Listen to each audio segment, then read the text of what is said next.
सोमवार को एक बार फिर दिल्ली के कई इलाकों में बारिश हुई। मौसम विभाग के मुताबिक दिल्ली एनसीआर में पूरे दिन बादल छाए रहेंगे और अलग अलग हिस्सों में हल्की बारिश होने की संभावना है।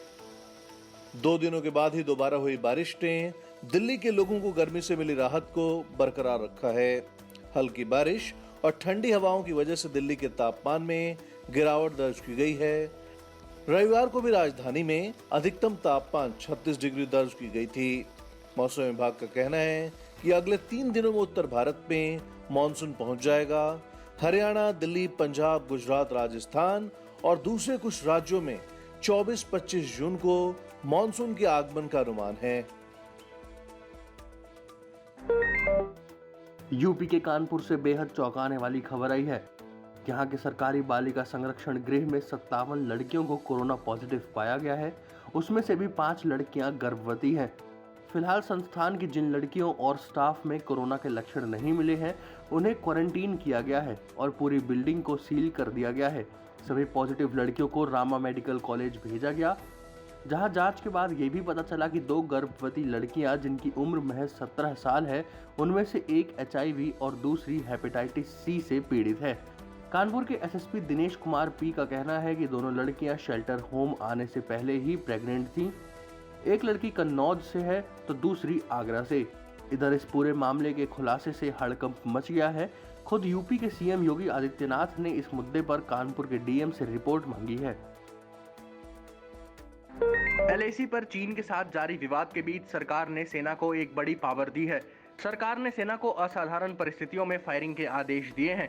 दरअसल दोनों देशों के बीच पहले 1996 और फिर 2005 में एक समझौता हुआ था कि सीमा पर दोनों ही देशों के सैनिक गोली नहीं चलाएंगे, लेकिन अब भारत की तरफ से इसमें तब्दीली कर दी गई है।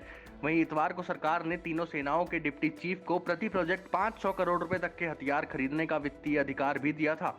ये अधिकार फास्ट ट्रैक प्रोसीजर के तहत जरूरी हथियारों की खरीद के लिए दिए गए हैं और इससे सेना के हथियारों और गोला बारूद की कमी को पूरा किया जा सकेगा।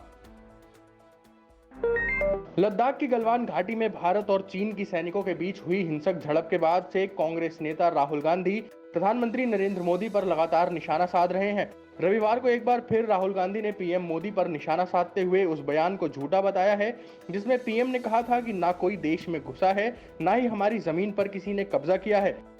राहुल गांधी ने ट्वीट कर कहा कि सैटेलाइट से ली गई ये फोटो साफ दिखाती है कि चीन ने पैंगोंग झील के पास भारत माता की पावन धरती पर कब्जा कर लिया है।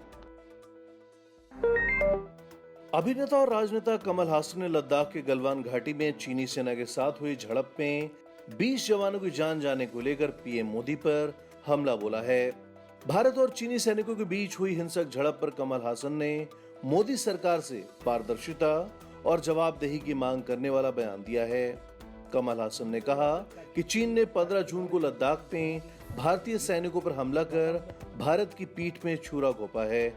हासन ने सरकार से तथ्यों को सामने लाने का अनुरोध किया है जिससे अफवाहों को रोका जा सके। कमल हासन ने कहा कि सवाल पूछना राष्ट्र विरोधी नहीं है। हम तब तक सवाल पूछना जारी रखेंगे जब तक कि सच्चाई नहीं बताई जाती, क्योंकि प्रधानमंत्री मोदी का बयान सेना और विदेश मंत्रालय के स्टेटमेंट से विरोधाभासी है। लद्दाख में सीमा पर हुई हिंसक झड़प के बाद देश भर में गुस्सा है। इस बीच केंद्रीय गृह राज्य मंत्री जी किशन रेड्डी ने कहा कि देश भर में लोगों के मन में चीन के खिलाफ गुस्सा है। लोग जगह जगह चीन के खिलाफ विरोध प्रदर्शन कर रहे हैं। केंद्रीय गृह राज्य मंत्री रेड्डी ने कहा कि अब समय आ गया है कि लोग चीनी सामानों का जितना संभव हो सके बड़े स्तर पर बहिष्कार करें। गृह राज्य मंत्री जी किशन रेड्डी ने कहा कि अब देश की जनता यही चाहती है। वैसे ये पहली बार है कि देश के किसी केंद्रीय मंत्री ने अनधिकारिक तौर पर ही सही चीनी सामान के बहिष्कार की बात सार्वजनिक तौर पर कही है। बीते 4 दिन से लगातार कोरोना के मामलों में हो रही बेतहाशा वृद्धि के बीच एक राहत देने वाली खबर भी आई है और वो ये है कि देश में कोरोना से रिकवरी रेट और बेहतर हुआ है। अब तक भारत में कोरोना से 2,27,755 लोग ठीक हो चुके हैं और देश का रिकवरी रेट करीब 56% हो गया है। केंद्रीय स्वास्थ्य एवं परिवार कल्याण मंत्रालय ने रविवार को एक बयान में बताया कि पिछले 24 घंटे के दौरान कोविड-19 के कुल 13,925 मरीज ठीक हुए हैं। मंत्रालय के मुताबिक वर्तमान में 1,69,451 एक्टिव केस हैं जिनका इलाज किया जा रहा है और कोरोना से ठीक होने वाले मरीजों की संख्या एक्टिव केसों की तुलना में 58,305 ज्यादा है। इतना ही नहीं, भारत में कोरोना मृत्यु दर भी कई दूसरे देशों के मुकाबले कम है और ये एक अच्छा संकेत है। रविवार को देश की राजधानी दिल्ली में कोरोना के 3,000 नए मामले सामने आए और 63 लोगों की मौत हो गई। इस आंकड़े के बाद अब राजधानी में कुल मामलों की संख्या 60,000 के करीब पहुंच गई है।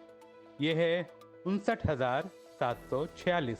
कोरोना की इस बढ़ती रफ्तार को रोकने के लिए इतवार को केंद्रीय गृह मंत्री अमित शाह की अध्यक्षता में दिल्ली में एक बैठक भी हुई, जिसमें गृह मंत्रालय की तरफ से दिल्ली सरकार को यह निर्देश दिया गया कि वो हर मृतक का आकलन कर बताए कि उसे कितने दिन पहले कहां से अस्पताल लाया गया था और अगर वो होम आइसोलेशन में था तो उसे सही समय पर लाया गया था या नहीं। इसके अलावा बैठक में कंटेनमेंट रणनीति पर डॉक्टर पॉल समिति ने रिपोर्ट प्रस्तुत की। इस रिपोर्ट में कहा गया है कि कंटेनमेंट जोन्स का नए सिरे से परिसीमन हो और इनकी सीमा पर और इनके अंदर की गतिविधियों पर सख्ती से निगरानी और नियंत्रण रखा जाए।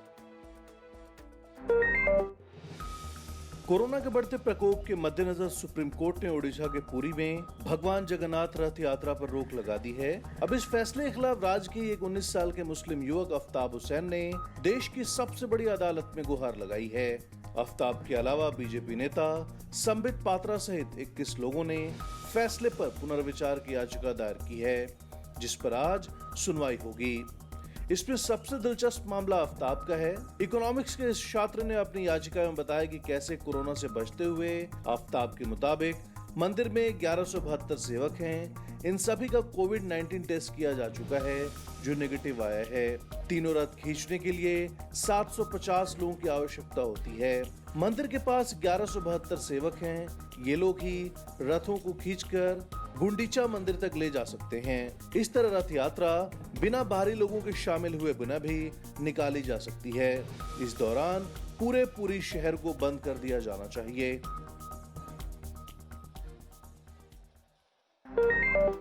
कोरोना महामारी से सबसे अधिक प्रभावित देशों में से एक ब्राजील में संक्रमण के मामले बेतहाशा बढ़ रहे हैं।